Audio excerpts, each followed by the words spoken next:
Muy buenos días, vamos a dar inicio el día de hoy con nuestro curso. Y para empezar, pues vamos a ver una patología que es frecuente en nuestras unidades. Aunque ha disminuido su incidencia, pues todavía sigue siendo importante. Entonces, el día de hoy vamos a ver neumonía asociada a la ventilación. Nos lo va a presentar el doctor José Luis Julio Pérez Mejía. Él es médico internista y médico de medicina crítica, egresado del 20 de noviembre. Actualmente es jefe de la terapia intensiva del Hospital General.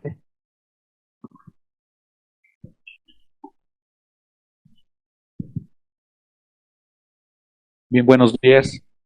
Gracias por su participación en este curso. Espero que se la hayan pasado muy bien, porque las prácticas han estado excelentes.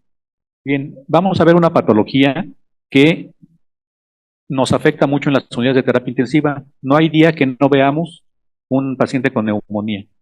Entonces, vamos a ver algunos conceptos, vamos a basarnos en las guías del ATS del 2016 y en las guías europeas del 2017 en cuanto al tratamiento, pero vamos a ver algunos otros conceptos recientes. Vamos a empezar definiendo de lo que vamos a hablar, que es la neumonía que sucede después de por lo menos 48 horas de que el paciente esté ventilado. Si el paciente hace sintomatología antes, no la podemos considerar como neumonía asociada al ventilador por el periodo de incubación. También hay otro apartado que son prácticamente los mismos gérmenes, que es la neumonía nosocomial severa que requiere ventilación mecánica. No aquel que la desarrolla cuando está con ventilación mecánica, sino aquel que se pone grave en el hospital, que frecuentemente nos sucede y que debemos de tratarla como si fuera una neumonía asociada al ventilador. Y otro concepto que es la traqueobronquitis, que ya vamos a ver la definición, que no requiere tratamiento, pero que frecuentemente tenemos en nuestros pacientes una hipersecreción. Antes, en la era de los 2000, se decía que había una neumonía temprana y una neumonía tardía, y esto con la finalidad de encontrar un tratamiento, y se basaba porque se decía que los de neumonía temprana, que era antes de 5 días, o 4 días algunos, y neumonía tardía después de ese tiempo, tenían diferente etiología. Sin embargo, se ha visto recientemente que la etiología no depende nada más del tiempo de evolución de presentación, sino que depende de otros factores que ya vamos a ver. Entonces, actualmente se ha visto que la incidencia de los gérmenes es prácticamente los mismos en incidencia temprana y en incidencia tardía, con excepción del Streptococcus pneumoniae, que es más frecuente en la neumonía temprana, y de la Cinetobacter, que es más frecuente en la neumonía tardía. Fuera de eso, en general los gérmenes son los mismos. Entonces, para el tratamiento nos vamos a basar en otros conceptos, no tanto si es temprano o es tardío. Más o menos tenemos que el riesgo de neumonía asociada al ventilador es más frecuente en los primeros días, 3% por cada día, y va disminuyendo hasta después del 10º día, que es 1% por cada día. La mortalidad atribuible a esta patología. ¿Qué es mortalidad atribuible? Son las muertes que no deberían de suceder a menos que alguien tuviera alguna patología. Y la mortalidad atribuible a neumonía, o sea que por el solo hecho de tener neumonía se mueran, es más o menos del 10%, va del 9 al 17%, pero hacen un promedio en diferentes artículos del 10%. O sea que imagínense, un paciente que tiene neumonía en nuestra unidad, por el solo hecho de tener neumonía asociada al ventilador, tiene una mortalidad del 10%. Ahora le sumamos la mortalidad por la falla renal, por el SIRA, si es neurológico. Entonces, sí esta patología nos incrementa mucho la mortalidad. La patogénesis. No me brinqué nada, no. La patogénesis. Bueno, en esta tenemos que nuestro cuerpo siempre está colonizado, la orofaringe, por ciertos microbios, ¿sí? Microorganismos. Y esos microorganismos van a pasar por diferentes mecanismos al tracto respiratorio superior, luego al inferior. Y hay una cosa que se llama el biofilm, que ahorita vamos a ver una imagen, donde las bacterias se pegan a nuestro tubo endotraqueal y ahí no le llega el antibiótico ni nada. Y luego pues ya empieza el sobrecrecimiento y la infección. Y también una parte muy importante en la fisiopatología es la asociación del intestino, la famosa translocación bacteriana. El microbioma, que es los bichos que se encuentran en el pulmón, normalmente que aparentemente decían los artículos pasados que no había, actualmente se ve que hay hasta 200 genomas por centímetro cuadrado en el pulmón de alguna bacteria. Y esto puede ir cambiando por los antibióticos que le ponemos al paciente, que es otro de los factores de riesgo para tener un microorganismo multidrogoresistente, y a la disbiosis, la alteración que existe entre las defensas y el ataque. Ese es el biofilm, que son bacterias sésiles envueltos en una matriz de exopolisacáridos. Aquí siempre hemos visto cómo salen los tubos cuando los extubamos a los pacientes, todo lo hemos visto. Pues esto se ha analizado en microscopio y son bacterias que se encuentran ahí, que esto va a colonizar y luego a infectar más el tracto respiratorio inferior. Más de la patogénesis, la hiperoxigenación.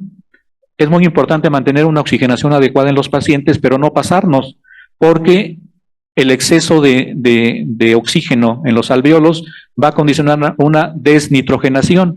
Y recordar que el nitrógeno es el esqueleto del alvéolo. Si no hay nitrógeno, el alvéolo se va a colapsar. Hay disminución del surfactante pulmonar, por eso también es asociado a la patogénesis, y hay una reducción en la depuración de bacterias. ¿Sí? En cuanto a la etiología, como ya habíamos comentado, pues hay gram positivos, hay gram negativos. Del tema que nos ocupa, vean que la pseudomonas es de los que más frecuentemente nos encontramos, independientemente de los días de evolución. El Staphylococcus aureus, la Klebsiella, la E. coli, el Enterobacter, la Serratia, las Stenotropomonas, el Hemófilos y el temido Acinetobacter. Bueno, ya tememos a todos porque ya muchos ya se han hecho multiresistentes. Un poco más aquí de la etiología. Es la comparación de neumonía asociada al ventilador, traqueobronquitis, neumonía en la UCI sin ventilador, neumonía estatílica en el hospital. Y esta es la incidencia del tema que nos ocupa. Hay ciertos modelos de resistencia que le tenemos miedo. ¿Y qué hacemos? Hay que hacer algunas estrategias de prevención. Está bien que el tema es hablar del tratamiento, pero algunas cosas están en controversia, pero vamos a hablar someramente de esto. Lo principal, higiene de manos de todos los que atienden al paciente, médicos, enfermeras, todos, lo importante es la higiene de mano. Si se puede, una suspensión diaria de la sedación nocturna. Cambios del circuito solo si están dañados. Antes se decía que cada 5, cada 7 días había que cambiarlos, pero se ve que eso no afecta en cuanto a la incidencia de neumonía. La aplicación de aspiración subglótica, que nosotros no tenemos, pero sería una opción. Mantener una presión del globo adecuada, siempre tratarla de medir, no con la palpación. Cuidados con clorhexidina oral, que también hay algo de controversia. Evitar la profilaxis de las úlceras de estrés gástricas. Porque esto incrementa la incidencia de neumonías. Y si está indicado la profilaxis, hay que utilizar de preferencia sucralfato. Posición semifoller a 30, 45 grados, movilización frecuente de los pacientes, alimentación postpilórica si hay algún daño en el vaciamiento gástrico, contaminación selectiva intestinal que está en controversia, pero bueno, es otra opción, y la descontaminación oral, como ya comentábamos, con la clorhexidina. Y siempre en una unidad de terapia intensiva lo mejor es implementar protocolos, ¿sí? Hay menor incidencia si tenemos algún protocolo, aunque algunas cosas de las que utilicemos estén o no en controversia. El diagnóstico, primero tenemos que tener una base clínica, y esa base clínica es esta: fiebre, taquicardia, secreciones purulentas, y ya metemos al laboratorio leucocitos e infiltrados pulmonares. Entonces tenemos esta revisión donde se estudia qué es lo más adecuado para el diagnóstico. Entonces tenemos que lo clínico es lo primero. ¿Cómo vamos a encontrar al paciente? Con estertores crepitantes o subcrepitantes, con el esputo purulento, ¿sí? Y con cambios en la oxigenación. La PaO2, FiO2 nos puede ayudar en ese punto. Radiológicamente tenemos que encontrar, ahorita vamos a verlo más detallado, broncogramas aéreos e infiltrados alveolares bilaterales, los famosos criterios radiológicos. Y la evaluación por laboratorio, que sería la leucocitosis, la proteína C reactiva, la procalcitonina, que vamos a hablar en un momento más, su utilidad o no en estos casos. Y el cultivo por medio de lavado broncoalveolar, o lo que nosotros más hacemos del aspirado traqueal. Entonces, tenemos una sospecha clínica, pedimos una radiografía de tórax. Si tiene infiltrados, lo catalogamos como neumonía asociada al ventilador. Si no tiene infiltrados, una traqueobronquitis. Eso es simple, pero también podemos utilizar, como ya vamos a ver, el ultrasonido y la tomografía. Entonces aquí tenemos qué utilidad tiene cada uno de los datos que acabamos de ver. La fiebre, las secreciones purulentas, los infiltrados radiológicos, leucocitosis. Si nosotros no tenemos estudios broncoscópicos, podemos utilizar el aspirado traqueal y el diagnóstico se basa cuando tenemos más de 10 a las 5 unidades formadoras de colonias. Si tenemos estudio broncoscópico con cepillado protegido, sería de 10 a la 3 unidades formadoras de colonias para el diagnóstico. Y si tenemos nada más un lavado broncoalveolar broncoscópico, sería de 10 a la 4 unidades formadoras de colonias el criterio diagnóstico. Pero nosotros, pues lo que más tenemos es el aspirado traqueal, y muchas veces no son cuantitativos, son cualitativos. Vamos a ver ahorita si eso sirve o no.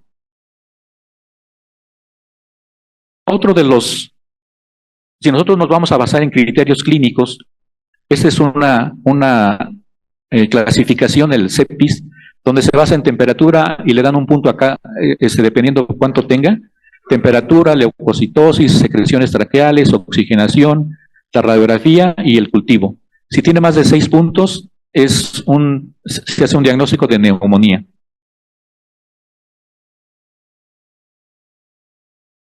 ¿Qué alteraciones radiológicas podemos encontrar?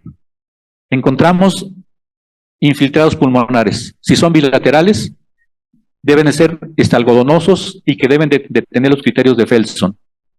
Broncogramas aéreos, si son múltiples, mejor. Atelectasias, el signo de la silueta. El signo de la silueta es que al lado del corazón hay otra opacidad, que muchas veces se confunde con cardiomegalia. Líquido en las fisuras, cavidades y el CIRA asimétrico. Son las alteraciones radiológicas que podemos tener. Y de esto, lo que más nos puede hacer un diagnóstico de neumonía es el broncograma aéreo, ¿sí? Y los infiltrados pulmonares unilaterales alveolares o bilaterales, pero que sean alveolares. Otra de las cosas que nos está sirviendo últimamente para hacer diagnósticos pulmonares es el ultrasonido pulmonar. Sabemos que el pulmón no se ve en el ultrasonido, pero sí vemos los artefactos. Y esos son súper útiles para diagnosticar neumonías, neumotórax, derrames pleurales.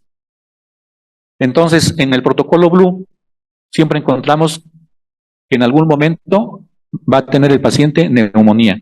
Entonces, en general, podemos decir que si el paciente tiene cualquier patrón, ya sea A, que son las líneas horizontales en presencia de hipoxemia, patrón B, que son las líneas verticales, o el patrón C, que es el de consolidación, cualquiera de esos patrones nos puede hacer el diagnóstico de neumonía ante el criterio clínico. Algunos ejemplos: síndrome intersticial, líneas B, ¿sí? Con pleura anfractuosa, no está nítida, porque eso también pudiera ser un edema agudo pulmonar, pero en el edema agudo pulmonar cardiogénico, la línea pleural se ve lisita, derechita. Síndrome intersticial, líneas B, más consolidación. ¿Sí? Este es un diagnóstico de neumonía.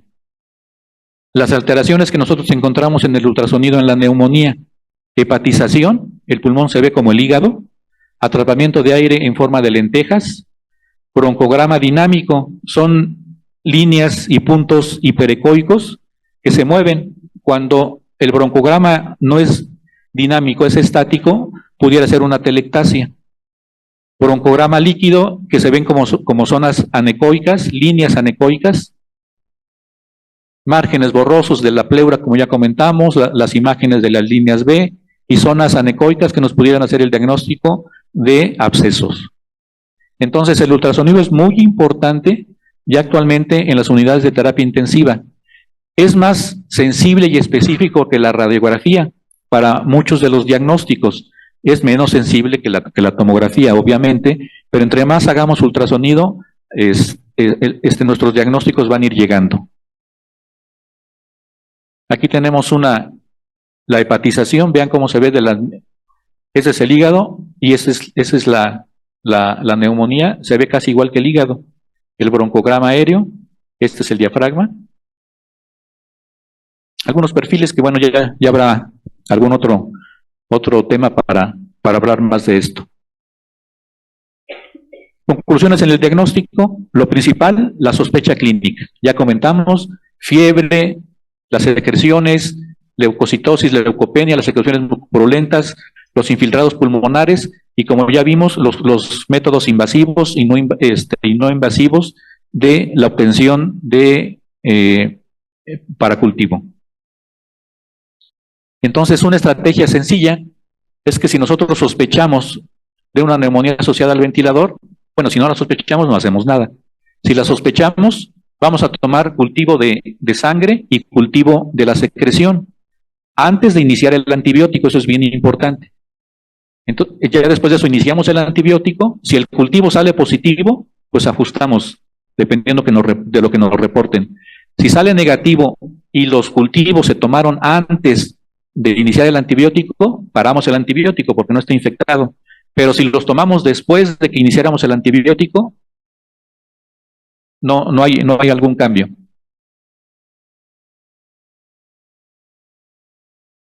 ¿Qué hay en cuanto a qué es mejor, los cultivos tomados con broncoscopía o los cultivos tomados con aspirado traqueal? ¿Cuáles son mejores, los cuantitativos o los cualitativos? La lógica nos diría que es mejor un cuantitativo tomado desde el fondo de la vía respiratoria, con un broncoscopio, con cepillado protegido. Eso nos dice la lógica. Pero ¿qué nos dicen los estudios en general? Y hay uno en donde se basan mucho de las conclusiones que sacaron en las guías, tanto de Estados Unidos como europeas, y es que salió en el New England, que enrolaron 740 pacientes, que la mortalidad en cuanto a tomar con aspirado traqueal o con broncoscopio, cuantitativos contra lavado bronquialveolar, es prácticamente igual. No se cambió mucho la terapia, días sin antibiótico, prácticamente igual, disfunción orgánica prácticamente igual, y sin diferencias en la longitud de estancia en la UCI.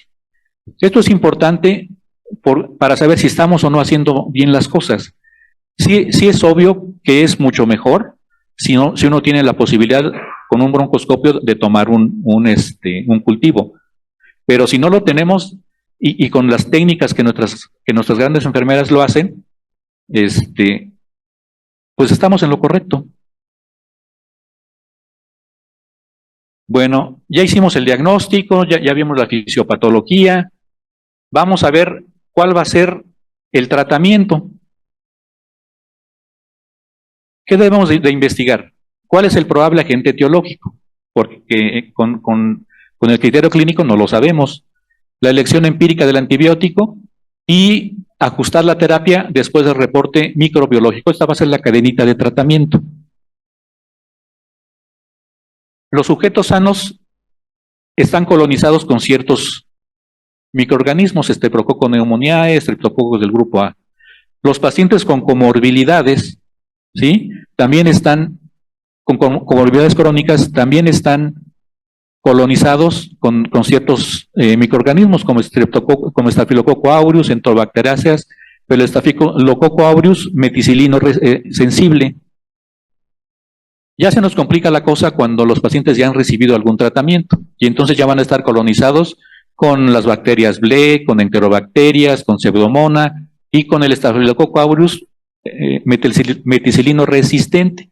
Y si los antibióticos, si el paciente ha recibido antibióticos por más de 7 días y son de amplio espectro, como muchas veces sucede en la terapia intensiva, la cosa se nos complica, porque ya tenemos la Acinetobacter, la Strenotrophomonas, en fin, varios de los bichos que son muy severos. ¿Qué nos dicen las guías? ¿Cómo iniciar un tratamiento? ¿Sí? Ya quedamos que hace años nos basábamos mucho en que si era de inicio temprano y de inicio tardío por los gérmenes que cambiaban, pero ya vimos que no cambian mucho. ¿Pero qué hace que sí cambien los gérmenes? Los factores de riesgo. Y las guías, tanto de la Sociedad de Infectología de Estados Unidos como de las guías europeas, ponen ciertos factores de riesgo, ¿sí? Las guías americanas dicen que los factores de riesgo es que el paciente tenga choque séptico. Bueno, son factores de riesgo para tener microorganismos multidrogoresistentes. Esos en todas las terapias intensivas donde trabajamos los tenemos. Entonces, ¿qué factores de riesgo dicen los americanos? Choque séptico, SIDA, insuficiencia renal, previo uso de antibióticos en los 90 días y el desarrollo de la neumonía en los primeros 5 días de haber estado hospitalizado. ¿Qué dicen las guías europeas? Relativamente son similares. Choque séptico, mortalidad con el Apache más de 15%, la presencia en nuestras unidades de más del 25% de los gérmenes multidrogo resistentes. Ahora, por ejemplo, sacó el Servicio de Infectología del Hospital General que la ciprofloxacina y la clindamicina ya no le pegan a nada en nuestro hospital. Son resistentes a todos. Entonces, cada hospital tiene que hacer esto de las resistencias para no estar utilizando fármacos que ya no les están funcionando a nuestros pacientes. Una estancia prolongada más de 5 días y previa colonización con patógenos multidrogo resistentes de algún otro lado. Entonces, cuando un paciente tiene bajo riesgo, no tiene factores de riesgo, los gérmenes que le van a afectar a este paciente son estos: Streptococo, Hemófilos, Estafilococo, meticilinos sensibles, Enterococo, E. coli, Klebsiella, Enterobacter, Proteus, Serratia. Cuando el paciente no tiene factores de riesgo, de los que acabamos de ver, estos son los gérmenes. Entonces, ¿cómo lo vamos a tratar? ¿Ceftriaxona o cefotaxima? O alguna quinolona respiratoria, levofloxacino o moxifloxacino, o ampicilina sulbactam o ertapenem. Estos, de acuerdo a las guías, son los fármacos que deberíamos de utilizar en un paciente que no tiene factores de riesgo y que todavía no tenemos un cultivo. Ya cuando tengamos el cultivo, probablemente esto pudiera cambiar, ¿sí? Hay que recordar que si el laboratorio nos dice que es resistente, pero nuestro paciente va bien con los criterios que vamos a ver, pues no hay que cambiar antibiótico, ¿sí? Entonces, si el paciente no va tan bien, bueno, pues sí habría que hacerlo. Cuando el paciente tiene factores de riesgo para gérmenes multidrogo resistentes, los gérmenes van a ser estos: Pseudomonas, bueno, son los anteriores más estos: Pseudomonas, Klebsiella, Acinetobacter, Bacillus gram negativos no fermentadores, Staphylococcus aureus, multiresistentes, Legionella pneumófila. ¿Y qué antibióticos vamos a utilizar? Cefalosporina antipseudomónica, cefepime o ceftazidima, o carbapenem, imipenem o meropenem, o piperacilina tazobactam, cualquiera de estos, ¿sí? Más una fluoroquinolona antipseudomónica, como ciprofloxacina, que le digo que en el hospital ya no le hace, o levofloxacina, o estos más, o aminoglucósido, que las guías de infectología de Estados Unidos no la recomiendan porque dicen que penetran menos en el tejido pulmonar, más Linezolid o vancomicina. Entonces, si tenemos un paciente con factores de riesgo para multidrogoresistentes, tenemos que poner este arsenal de antibióticos. Esta es, dice lo mismo, es un cuadrito sacado de las guías europeas. Entonces, nosotros tenemos que evaluar si hay alguna probabilidad de patógenos multidrogoresistentes. Si el paciente tiene bajo incidencia de los factores de riesgo, ya vimos, ertapenem, ciafraxona, cefotaxima, son los mismos. Si el paciente tiene riesgo de padecer o de tener un patógeno multidrogoresistente o tiene más del 15% de riesgo de mortalidad por Apache y el paciente no está séptico, ponemos estos fármacos, ¿sí?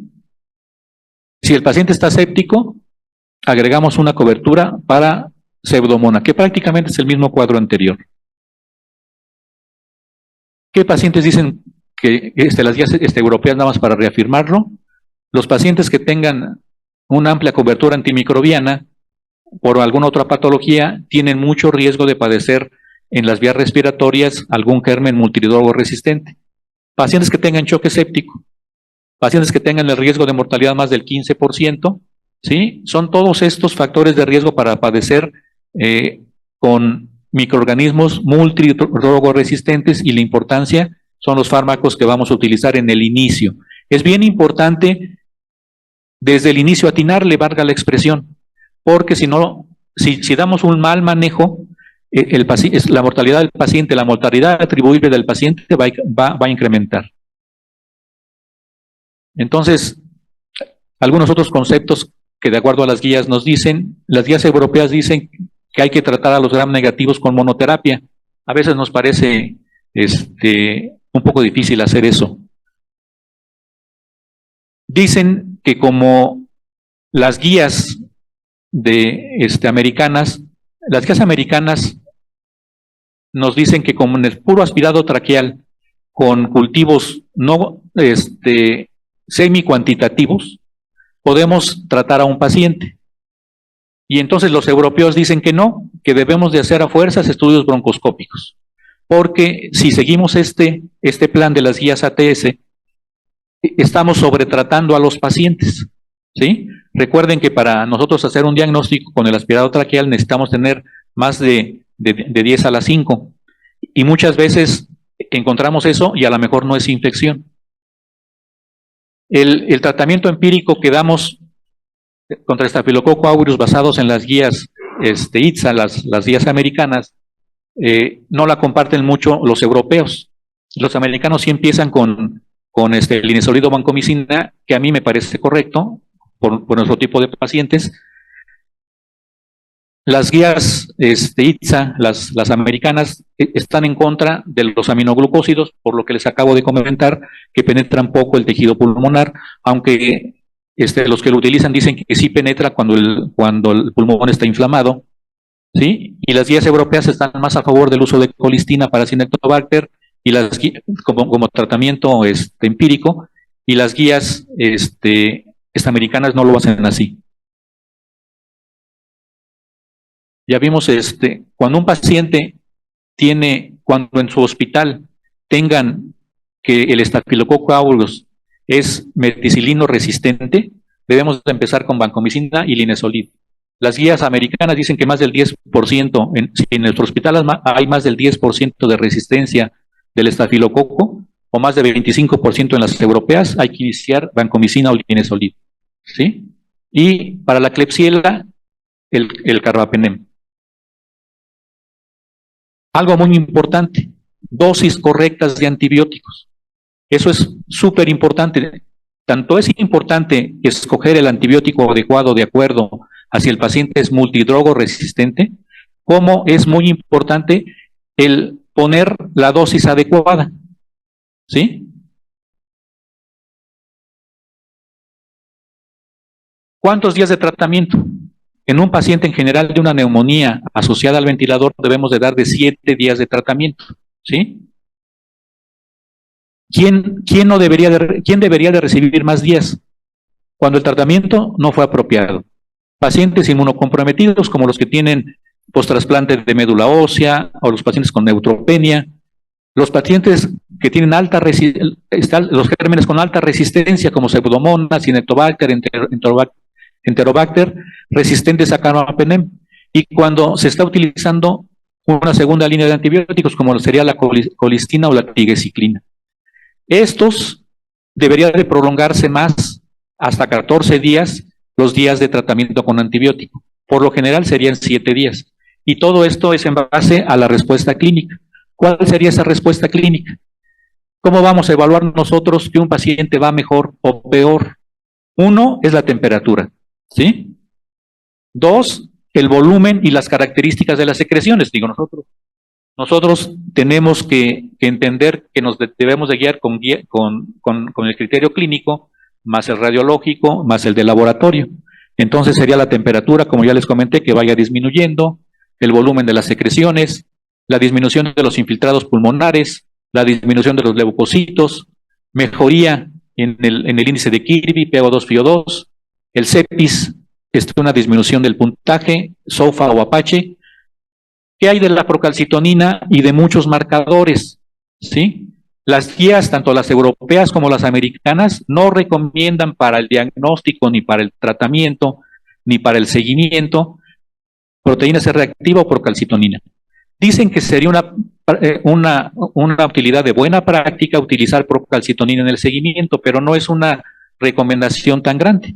Entonces, si lo podemos hacer, pues podemos seguir a los pacientes con procalcitonina y con PCR de alta sensibilidad, pero las guías, las dos, no las recomiendan, ¿sí? Como que fuera a fuerzas hay que medirlo para saber si el paciente va bien o mal.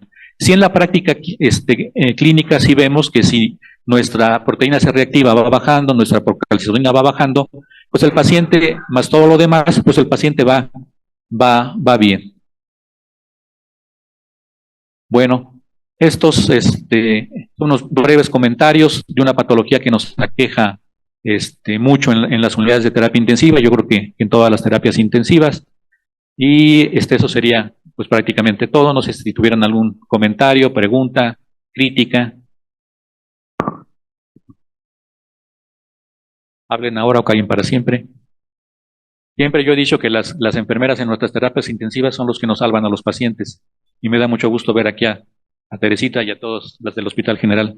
¿Sí? Siempre muchas gracias porque los pacientes salen por ustedes, no por nosotros. Pues gracias a todos. Porque todo